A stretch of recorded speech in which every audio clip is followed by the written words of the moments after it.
When Paul the Apostle says this, when he says, fathers, do not provoke your children to anger. Some versions read frustration, and it's really the same thing. It's one of the definitive words there of that Greek word in the Greek language. Fathers, provoke not your children to anger, to frustration, to even heartbreak. And what he's saying, he's coming from this perspective is, don't drive them too hard. Don't be too hard on them. Don't expect too much out of them. And if we're not careful as fathers, especially when your first child is born, if they're a son, and you expect perfection because you are. You basically expect that. And even though you're just learning to parent, in many regards you kind of expect this. And then if you're not careful, you continue to project that on your first child, your second child, your third child, be they a son or a daughter. So that's what Paul is referring to here. He's saying, listen, don't frustrate them. Don't be so hard on them. Ease up on them. Because God is also a God of great love and mercy and compassion. Yes, He's also a God of discipline, absolutely, but only when necessary, right? And that's, in many regards, it's like, it takes a lot to get God upset. Now, you don't want to get Him upset, but it takes a lot to get Him upset. And so which it took me a while to catch on to that, but I finally realized as a father years ago and raising children, realized that, you know what, I need to reflect the patience of God. I need to reflect the mercy of God. I need to reflect the grace of God as much as I humanly possibly can. So that's what Paul is referring to there. He said, don't be so hard on them. Don't always critique them. Don't always be nagging on them. Don't always be, it's like, man. And I remember growing up, and especially when, late teens, even early 20s in the church, and I remember this one lady, and she meant well, and God bless her, and she taught the youth, actually. And you would never, it's another time, another place, all that. But bottom line is this. She's overall really nice to everyone else, but she had two children. One was a son, and she was always harping. You know what that word means? Harping on them. Just nagging on them. I mean, just ragging on them. Just always. It was always something. And just always just browbeat that. I mean, just always embarrass him in front of his friends. Just always. Long story short, a couple years ago now, I saw her, talking to her a little bit, and I thanked her. I said, hey, thank you for pouring into my life those years, you served and all that, and God bless you and all that. And I meant it, and I still do, by all means. And I asked how her son was, and she broke down crying. Not even remotely serving God, far away from God, into drugs and all that. And I said, so I said, let's just pray for him now. Prayed for him and all. But, when I walked away, I realized, you can expect and exact so much out of your children that they get to the place where they don't want anything to do with you or God. And that's what Paul is referring to there. He's saying, I'm gonna extrapolate this a little bit, because it bears out in that phrase in the Greek language, is that said this should not be a frustrating time in their life. They should not experience exasperation because they can't live up to your expectations, or you set the standard and the bar so high. Make sure that you have some fun with it. Make sure that it's enjoyable. I'm going to tell you something. If your children, hey, we're on the same side here, amen? Turn to your neighbor and say, Pastor is on our side. But I'm going to tell you something. If your children don't want to attend church with you, it's your fault. And I know some might not want to hear that, but I'm going to tell you something. You set the example. And going to church should be something that's enjoyable. Can I help you with this too? It shouldn't be mandatory. It shouldn't be made mandatory. It should be a mandate within them that they want to go.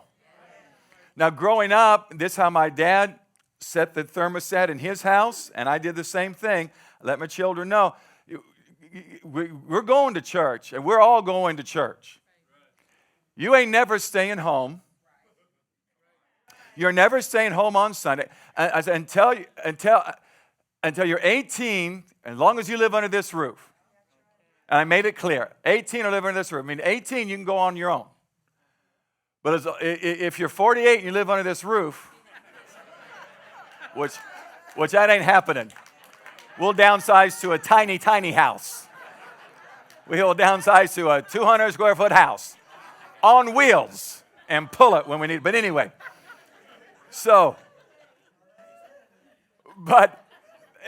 and I instilled this, and I set that thermostat in my home, my family, my children. Of course, my wife was in full agreement. Is that, look, as long as you live under this roof, we're going to the house of God. It's not an option. And now, which some of you were involved in that too, those years of this church, we had multiple Sunday morning services, and we had Wednesday night service. Well, they were there at all of them. Only on super, super, super rare occasion, when they had Ebola one time, I think. Other than that, even then, I rebuked it and said, get in the car, we're going. But I mean, it's just unfathomable for me. And I don't know if I'm getting in your business. I don't know about this, okay? So if this is the case, don't say, oh, pastor's picking on me and I'm going to go somewhere else. Just take your medicine. This is beyond my comprehension. How parents will come to church and their children will stay home. Oh, they were tired. Tired my rear end. I don't think so. Or this or that or homework. Homework. Bring your books. You study while we're driving.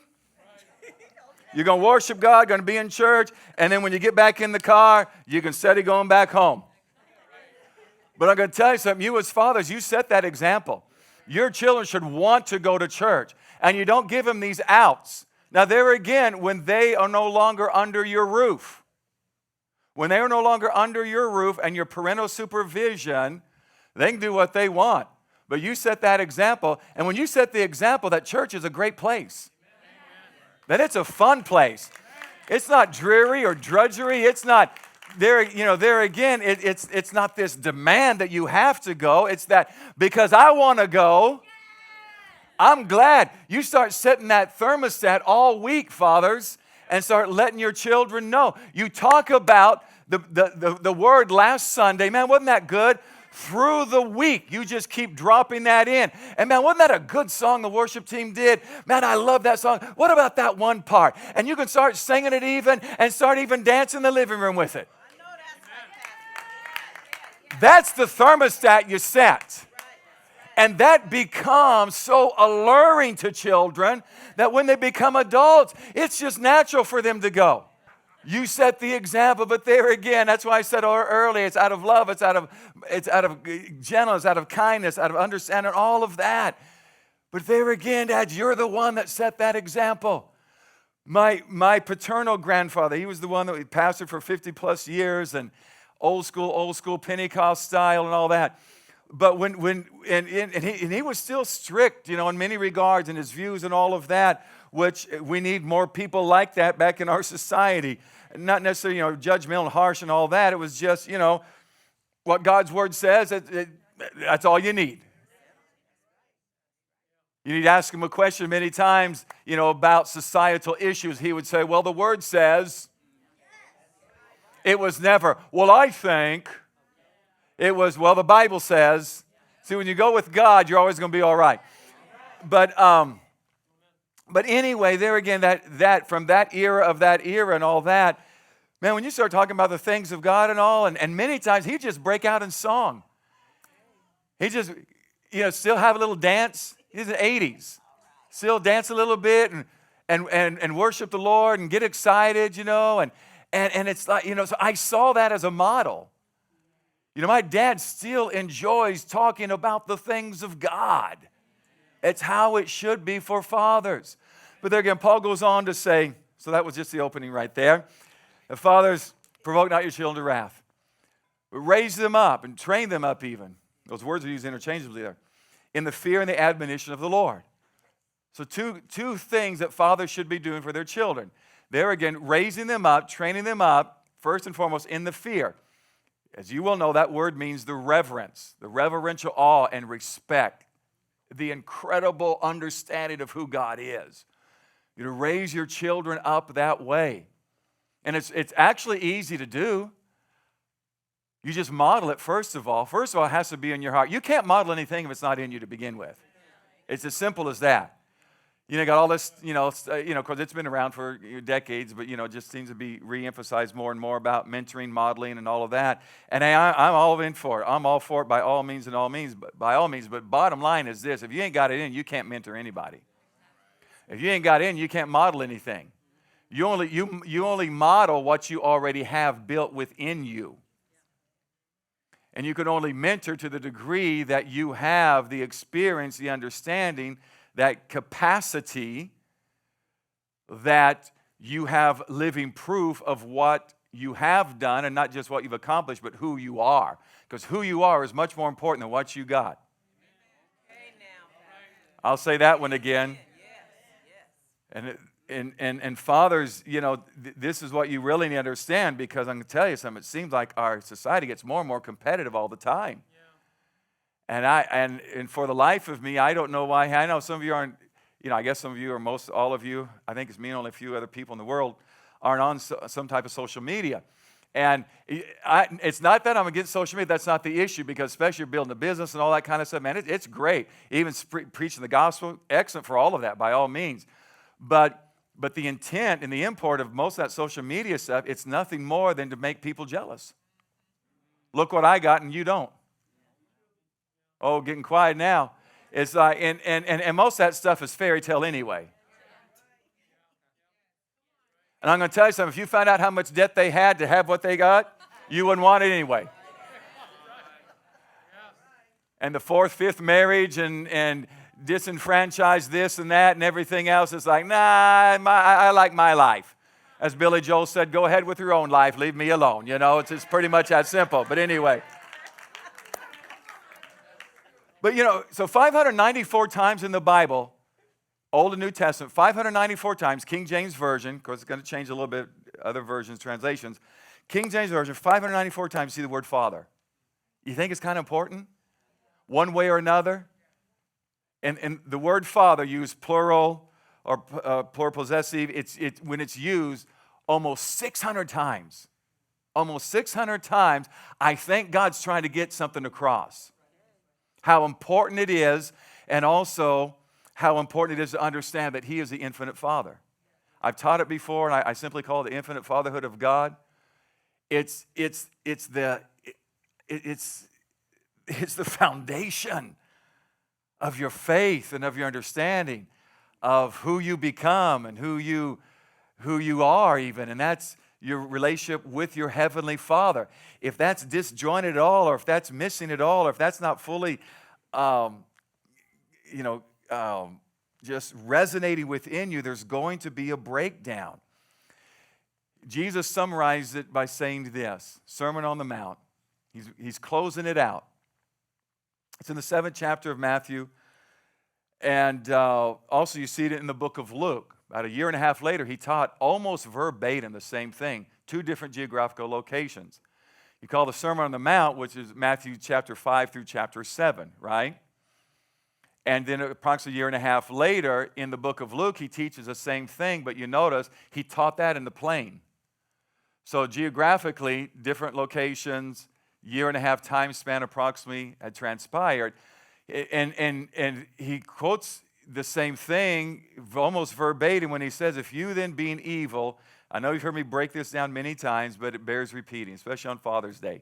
Meaning, if you then, who are less righteous and loving and kind and gracious in His infinite as God, which the best Father is, even though I'm talking to a group of fathers here, a group of parents as a whole by all means, but let me zone in on our fathers. I'm talking to a group of fathers here that have worked so hard. Many of you work more than one job. You work overtime. You have sacrificed yourself. You've sacrificed your body, your health, your time. You've sacrificed things that you would like to have had, but you put them on the shelf to provide for your family. That's the kind of fathers you are. And for that alone, God says He is proud of you. And for that alone, God honors you on this day. So I'm talking to some of the best, and also other fathers who aren't here today who make this their home church. They fall in that category too, by all means. They are still less merciful than God, less righteous than God, because He's God and we're not, right? But there again, I'm talking to some of the best in the land. So we would do anything, we would lay our life down for the protection and preservation of our family. Simple as that. Not to be a hero, it's just that's how it would be, right? So that's what Jesus is referring to. He said, I know you're excellent fathers. You have set a phenomenal example. I've seen what you have done. But if you are that loving and kind and gracious to your children, and I've seen your patience, and I've seen your struggle and adversity, and you never complained, you overcame them to make sure your children were provided for. I've seen all of that, and you've done that. But how much more will your Father in heaven give good things to those who ask Him? So if you've done all of that, amen, that's worth a round of applause to God. If you've done all of that, how much more? Those three words will preach through eternity. So how much more? Just real quick, let's just do a little mental exercise. In this room alone, all of you fathers, stand up just real quick like. All of the fathers, stand up. All the fathers in the house, amen. So, and just keep standing for a minute. Okay, and there again, like I mentioned earlier, there are other fathers who attend this church who's not here today, but we're including them, right? So all the fathers in this group right here, the love, the mercy, the kindness, the grace, the patience, the prayers they have sown into their children up to this moment, and up to the moment until either the Lord comes back to get us all or until they go by the grave. Multiply that.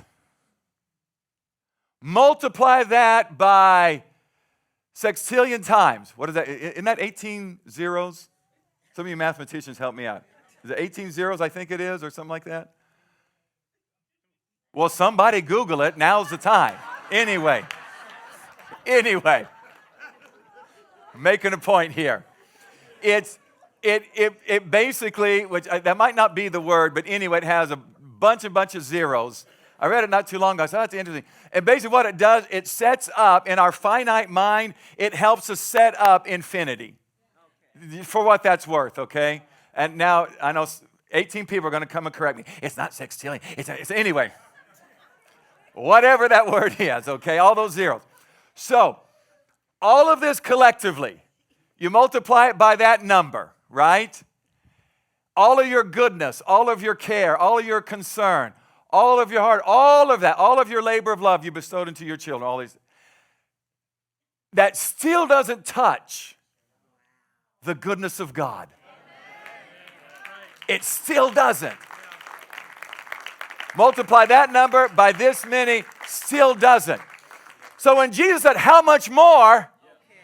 So they can multiply all of that to where it basically goes into infinity, and God does more than that. His love is infinite. His kindness is infinite. His mercy is infinite. His provision and prosperity for His children is infinite. If there's one thing we as earthly fathers need to do is mirror that as much as possible. One more time as these fathers are being seated, give them a round of applause. I'm going to wrap this up. Just real quick like too. Let me just leave you with this.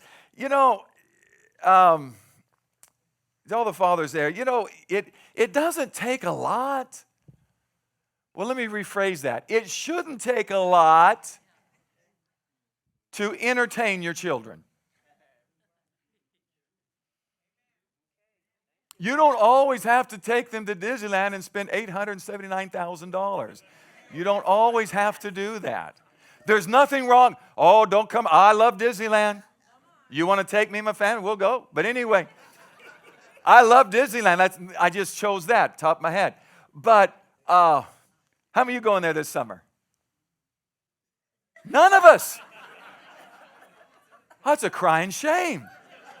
Somebody needs to go to Disneyland and come back and share it with us. Oh, there, okay. Deacon Payne said he'll go. So all of you give money to him so he can go represent us. But anyway, but you know, as fathers, the memories that you make with your children do not have to cost. Remember an arm and a leg?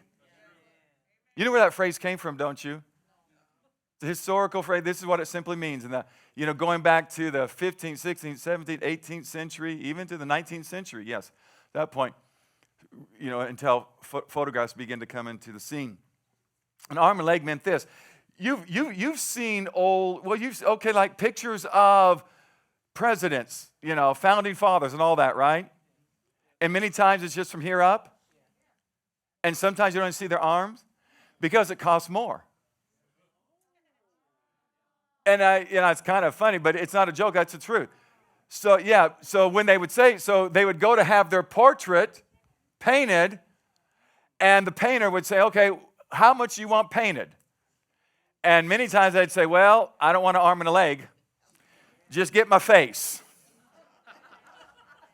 Because if you got an arm and a leg, it would cost you an arm and a leg.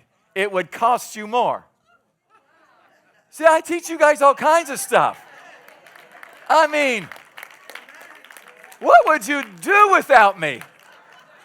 How could you even live? How could you get by one day? Now, it's a given you can't get by one day without Jesus, but come on, I'm close second sometimes. It's like, guys. Some will take that one wrong, but I'm going to keep going. Some of the best memories I have were simple things growing up. How about you? I have so many, like so many of you do too, but I think, I like to do yard work. Now, I know some of you men despise it. I got one hand out there, another one who agrees that they like it. But some, whatever, But one of the main reasons why I like it is because that was, you mentioned ritual. I like that in a positive word. Rituals can be very positive, by all means. Every Saturday morning, because my dad would never, ever hire anyone unless it was just way beyond. He would say this. He said, if I can't fix it, I'll break it so it can't be fixed. But he could fix anything, though. That was just kind of his way of throwing out some humor there, though. Because if he couldn't fix it, it needed to go to the shop, I mean, he never hired anyone to do anything there again unless it was an absolute. I'd help him change transmissions, ball joints in cars, U-joints in trucks. I mean, just no big deal, It's like, and I thought it was fun when I was a kid and a teenager. Oh, yeah. So that's why it doesn't take much to make me happy. Because every Saturday morning, especially in the summertime, my dad, he would get me up and early, summertime, still, for any climate changers out there, I will agree with you. In the last 50 years, the temperature has increased by 0.111124 degrees. I agree with you on that, okay? But several decades ago, it was still hot as Hades here in the Valley of the Sun. So my dad, who worked construction Monday through Friday in this brutal heat, he'd get up early Saturday morning and get me up, started when I was 7 years old, never forget. And we'd go do the yard. We'd do the front yard, we'd do the backyard. And knock it out, a little over an hour or so, hour and a half max or whatever. Then we'd go in and he'd fix big breakfast for everybody. To this day, when I go out and do the yard, those memories come back. I'm out there doing the yard and I'm thinking when I was 7, 8, 9, 10, 12, 13 years old with my dad doing that. So I'll do the yard work Go have breakfast. Another thing we did, and I realized this is why I like Westerns, evidently, is that growing up here, and I know a few of you grew up here. Bob, you remember this. Deacon Payne might remember this. Elder Freeman, this might have been a couple years after your time, though. But anyway, first of all, you only had 3 channels here growing up. I know that was pretty much a national thing. I just lost all the young crowd. I lost all the millennials. I lost everyone under 30 right there. Everyone under 40 probably. But anyway, how many of you remember, be it here, wherever you grew up, you had 3 channels, 4 included PBS. But I learned when I was young, ain't nothing on PBS. You know, it's like, Mr. Rogers, after you're about 5, it's like, like Carson says, nah. But anyway, it's like, nah, Mr. Rogers, yeah, okay. But anyway, Mr. Rogers, Sesame Street, and anyway, so you had your CBS, NBC, and ABC, and that was it. It was channel 10, 12, and 3. Then you had 5. You had KPHO, you had the local one. That's right. Wallace and Ladmo were on KPHO. Fireman Bob from Wallace and Ladmo is here with us in the audience today. I think we need to give him a round of applause. Only a few of you know what I'm remotely talking about. My watch only says now it's only 10 till 10. How many of you remember Wallace and Ladmo? Wallace and Ladmo. Wasn't that great? He, ha, ha, ho, ho. Remember the theme song there? Did you guys ever see Fireman Bob on Wallace and Ladmo? How many remember Fireman Bob? That was when we really liked him. No. I have to say it because that's love and respect, believe it or not. Can you ever notice firemen, they have this, of course, they have a real tight camaraderie. You would think they're about ready to fight because they say these insulting things to each other. And they're having a good time.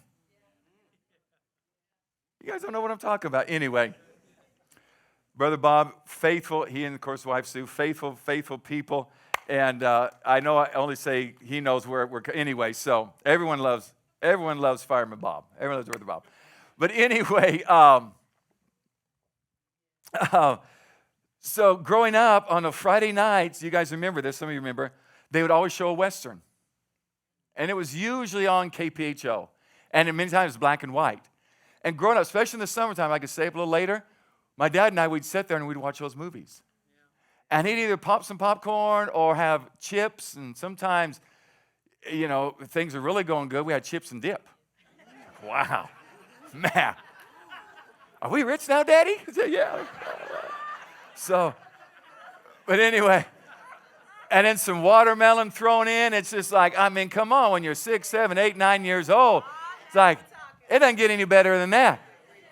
And so even to this day, as you can tell, I still have those memories. I retain those memories. And one of the reasons why many times I'll be sitting there watching the Western, especially with my sons. Those flood of memories come back to me. Talk about mind travel. And it just takes me to a happier place and time. And I conclude by saying that fathers should provide that. You should provide the setting which eventually becomes a memory that takes your children back, or takes them at least to a better place and a better time. For more information about our teaching resources, visit our website at ciclive.com.